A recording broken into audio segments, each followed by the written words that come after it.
A TNU decidiu no tema 371 sobre a possibilidade ou não de se exigir início de prova material para comprovação de união estável para o fim de requerer benefícios como o de pensão por morte e o de auxílio reclusão. E a questão discutida, passa pela alteração da Lei de Benefícios, que agora dispõe no artigo 16, parágrafo 5º, que as provas de união estável e de dependência econômica exigem início de prova material contemporânea dos fatos, produzido em período não superior a 24 meses anterior à data do óbito ou do recolhimento à prisão do segurado, não admitida a prova exclusivamente testemunhal, exceto na ocorrência de motivo de força maior ou caso fortuito, conforme disposto no regulamento.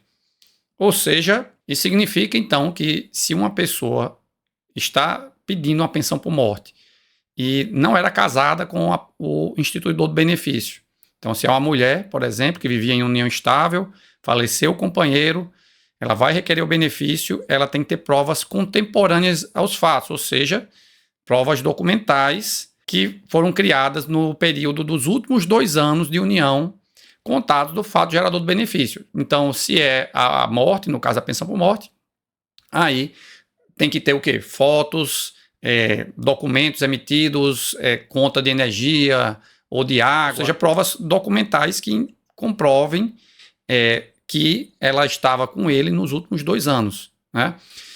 A mesma coisa seria no caso da prisão do instituidor do auxílio reclusão. Teria que ter a prova da união estável nos 2 anos anteriores, se o benefício é para a companheira, diferente do benefício para, por exemplo, o filho da companheira, que aí basta comprovar que é filho.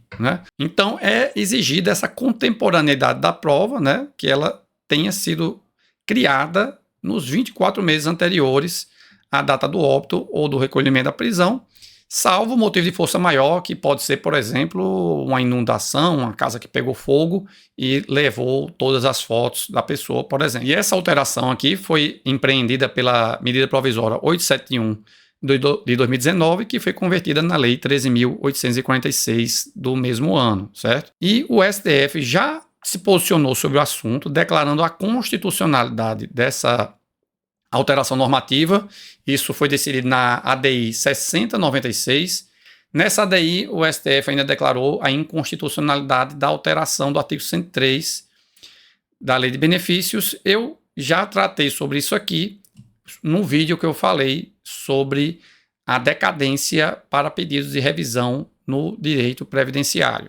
E esse vídeo aqui eu recomendo que vocês vejam. Vou colocar aqui o link na descrição, mas o tema desse vídeo de hoje não é sobre decadência, Mas enfim, voltando aqui ao vídeo de hoje, então na ADI 6096, o STF disse que essa alteração normativa feita via medida provisória não foi inconstitucional, porque se alegava, no caso, a inconstitucionalidade com fundamento no artigo 62 da Constituição, que veda a edição de medidas provisórias em matéria de direito processual civil.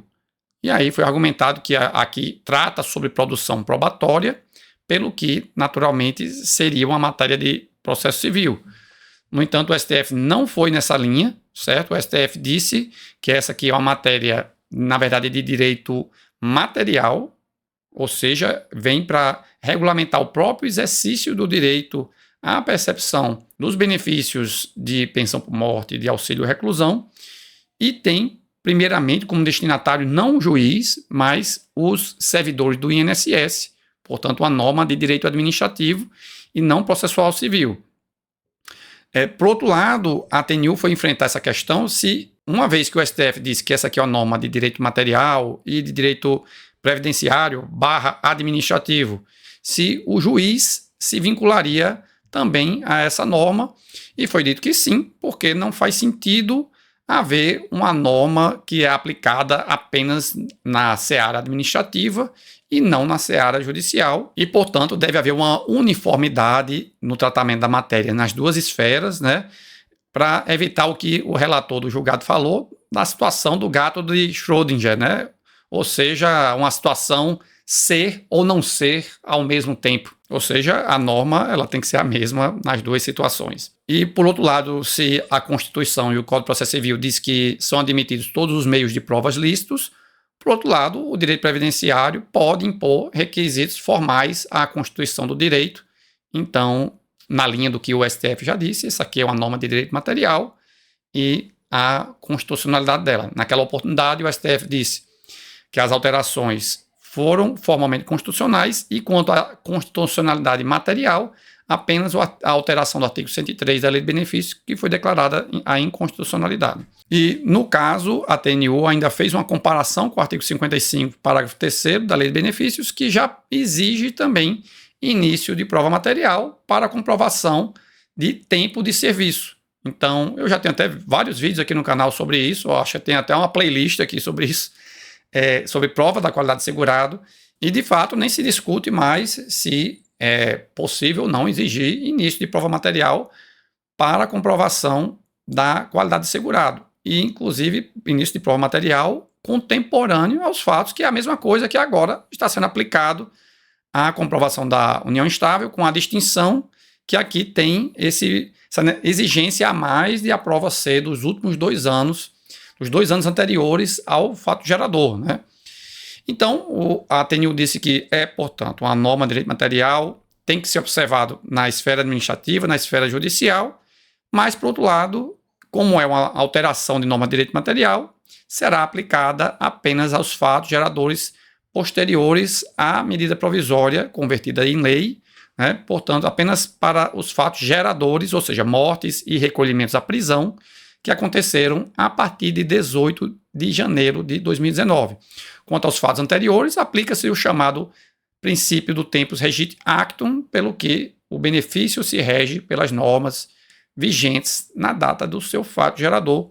Então, não vai exigir essa contemporaneidade da prova, do início de prova material, para comprovação de união estável, se o óbito é anterior a 18 de janeiro de 2019. Então, a tese ficou fixada em 2 itens. O primeiro diz que é aplicável ao processo judicial a exigência de início de prova material de união estável e de dependência econômica produzida em período não superior a 24 meses anteriores ao fato gerador do benefício, nos termos do parágrafo 5º do artigo 16 da Lei 8.213 de 91, acrescentado pela Lei 13.846 de 2019. O segundo item diz que, tratando-se de norma de direito material, essa exigência somente se aplica aos fatos geradores ocorridos a partir da vigência da medida provisória 871 de 2019, posteriormente convertido na Lei 13.846 de 2019. Então a tese ficou bem clara, né, no sentido de que a norma vai ser aplicada tanto na esfera administrativa quanto judicial, mas, por outro lado, somente vai se aplicar aos fatos geradores a partir da vigência da medida provisória 871 de 2019, que, como eu disse, é de 18 de janeiro de 2019. Então, esse aqui é o marco temporal para a aplicação dessa nova regra. Então, se vocês gostaram desse conteúdo, lembre-se de se inscrever no canal e ativar as notificações. Isso é muito importante para que o YouTube sempre te avise sobre um novo conteúdo. Aqui eu publico 3 vídeos por semana comentando casos repetitivos. Também não é demais pedir que vocês cliquem no botão de curtir para que o YouTube passe a recomendar conteúdos como esse para você e para outras pessoas também. Muito obrigado e até a próxima.